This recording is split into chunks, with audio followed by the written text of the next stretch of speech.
po yung simbolo po ng may kaya po po yan nakatira. Maliit po dati, dito po sa ating harapan, bukit po ito dati lahat. Inukay na lang po siya.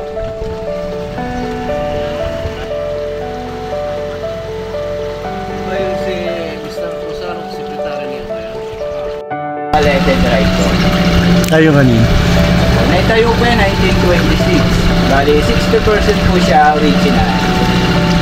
Bali, ano po yung ginawang reception ko? Yan po kayo galing kanina yung pagpasok mo sa resort.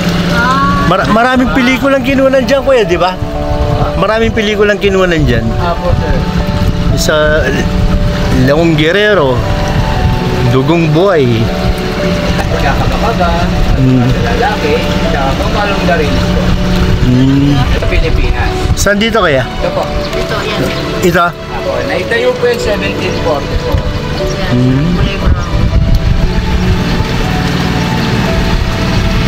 Ito. Galing Walang sa... pintura po. Ito.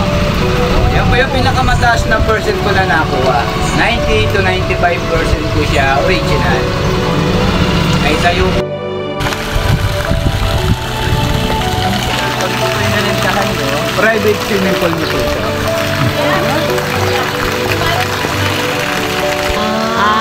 Galing na po ito ng Balayan, Batangas. So dito pwede ka mag-check-in para magamit mo yung pool. Magkano isang araw? Isang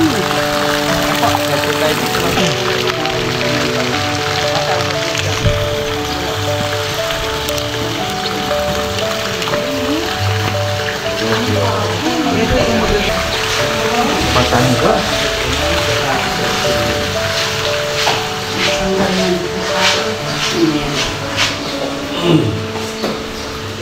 Hanggang daw ko. Ito po si Don Elohio Marasigan Magtibay. Dati po siyang chief of police sa Batangas. Marasigan. Ito po na yung nasa gitna. Yan po yung asawa niya, si Doña Rupina. Yun naman po yung nanay ni Don Elohio po, si Doña Lorenza. Lorenza Marasigan. Apo. Yun naman po yung anak po nila na si Soledad. Dati po siyang beauty queen. Nag-iisang anak lang po siya. Yung ba po yung mga ibang gamit po nila? So yung mga nag-ukit po na yun sa kisame po, sa mga gilid, mga inmates sa Muntinlupa, doon po pinagawa ni Don Elohio po. Elohio.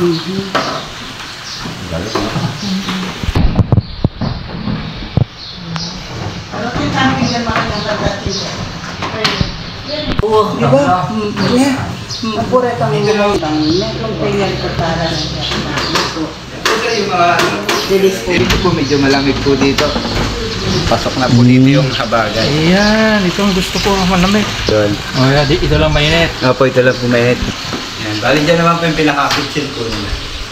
Pinaka? Kitchen? Opo. Tatlong bato naman. Opo. Sa ibang lugar po, ang tawag po dyan, abuhan. Abuhan. Yan. Diyan naman po sa Yan. gigilid, sa alipin na mamahay po. Yung namamahay po doon po sa may... Talaga? Tsaka sariling butler po. Yan po sa yung 250. Tsaka yung Calabi Alonso po, yung widow's po.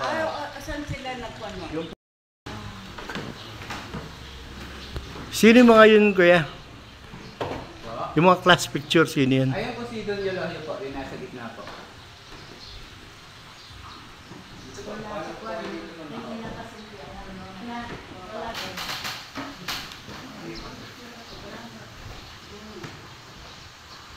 Batangas to ha. Saan ang Batangas po?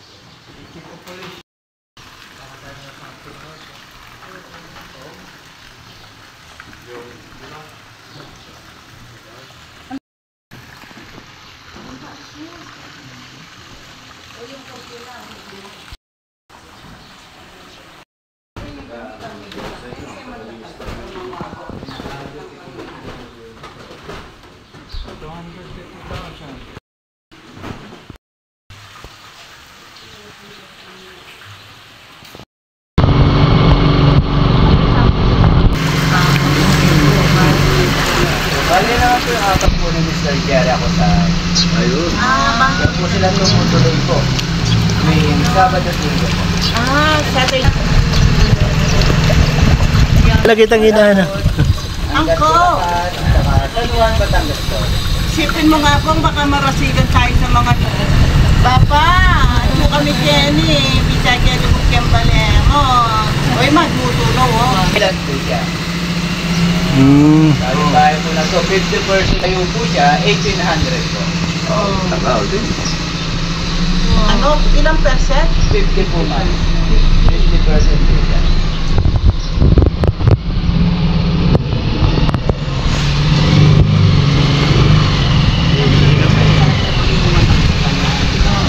Hindi kami. Paano naman? Hindi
Dito lang siya nagtatago.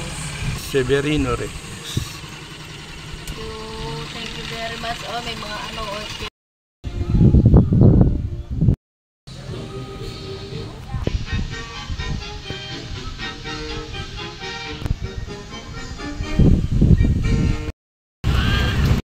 Where General Luna was killed. Mhm. Yes. Pero wala po kaming kinalaman. Mhm. And so okay po for our group. Good afternoon everyone. And yes, the Akosar. So by the way, I'm Mark and I will be your tour guide. That shows our respect to the owner of the house. Yes, because it's of Akosar. So Akosar, that's the surname of the family who owned this resort. So they started collecting old houses in the year 2000 and they opened it to the public in the year 2010.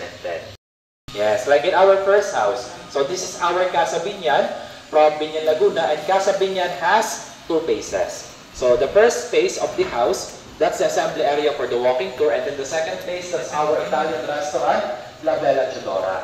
So the first phase was built around the later owners.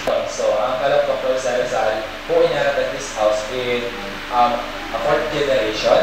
And then his wife, Chidora Formoso, who had an affair with the captain of the civil guards. And this is the room where Salbert Alonso locked her up for more than 4 years. So imagine during that time, we don't have Netflix or Wi-Fi. And then also the later owners. Because when this house was unused by the family of Salbert Alonso, they sold the house to Doña Magdalena Arevalo Leyva.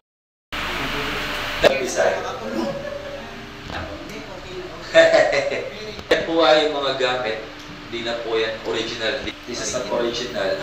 Even the bed, but this old stuff, for example, bed, and you don't have any idea how to then move it. So as you can see, it's shaking. There's a lot of experience happened in this bed before. But the stones, the bricks, it was... Exactly, sila tapos sa before. And then by the way, for our giving birth. So any volunteer for demonstration? Don't worry, we're in our first house. So it's already found. And by the way, that house next to Casa Binyan, and Captain Behedillos had 2 wives also. So his first wife was Carmen Pausa de Leon, and they were blessed with only 9 children. Had moved on because he had the second wife named Angela Nunez, wherein they were blessed with another 12 children.